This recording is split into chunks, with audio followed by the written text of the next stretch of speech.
സമൂഹത്തിൽ സ്ത്രീകൾ നേരിടുന്ന ഒരു വലിയ വെല്ലുവിളിയെക്കുറിച്ചാണ് ഞാൻ ഇന്ന് പറയുന്നത്.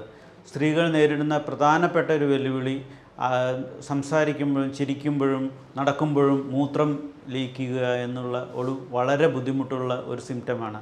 ഇത് കാരണം ജോലിക്ക് പോകാൻ പറ്റുന്നില്ല, ജോലി മര്യാദയ്ക്ക് ശ്രദ്ധിക്കാൻ പറ്റുന്നില്ല, സഹപ്രവർത്തകർക്ക് ഉണ്ടാകുന്ന ബുദ്ധിമുട്ടുകൾ, ഇങ്ങനെ പല പ്രശ്നങ്ങളും സ്ത്രീകൾ നേരിട്ട് അവസാനം ഡിപ്രഷനിലേക്ക് പോകുന്ന കണ്ടുണ്ട്. അതിനെക്കുറിച്ച് നമ്മൾ സംസാരിക്കുന്ന സമയത്ത് നമ്മൾ അറിഞ്ഞിരിക്കേണ്ട പ്രധാന കാര്യം, ഇതിന് വളരെ ഫലപ്രദമായിട്ടുള്ള ചികിത്സ ഇന്ന് വൈദ്യശാസ്ത്രത്തിലുണ്ട്.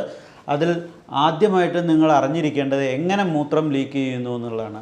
നമുക്ക് മൂത്രസഞ്ചിയാണ് ഈ കാണുന്നത്. ഈ മൂത്രസഞ്ചിക്ക് രണ്ട് കാവൽക്കാരുണ്ട്. ഒന്ന് ബ്ലാഡർ നെക്ക് എന്ന് പറഞ്ഞിട്ടുള്ള ഭാഗവും, രണ്ട് പെൽവിക് മസിൽസ് എന്ന് പറഞ്ഞിട്ടുള്ള ഭാഗവും.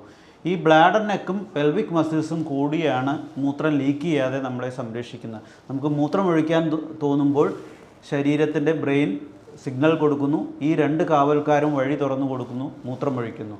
എന്നാൽ ഈ ലീക്കുള്ള, അതായത് സ്ട്രെസ് യൂറിനറി ഇൻകോണ്ടിനൻസ് എന്ന് പറഞ്ഞിട്ടുള്ള അസുഖമുള്ള ആൾക്കാർക്ക് ഇതിൽ ഏതെങ്കിലും ഒരു മസിൽ വീക്കാവുമ്പോൾ ഒരാൾക്ക് ഒറ്റയ്ക്ക് മൂത്രം പോകുന്നത് തടയാൻ സാധിക്കില്ല.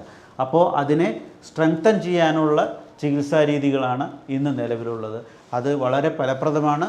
അത് ഉപയോഗിക്കൂ, അതിനെക്കുറിച്ച് മനസ്സിലാക്കൂ.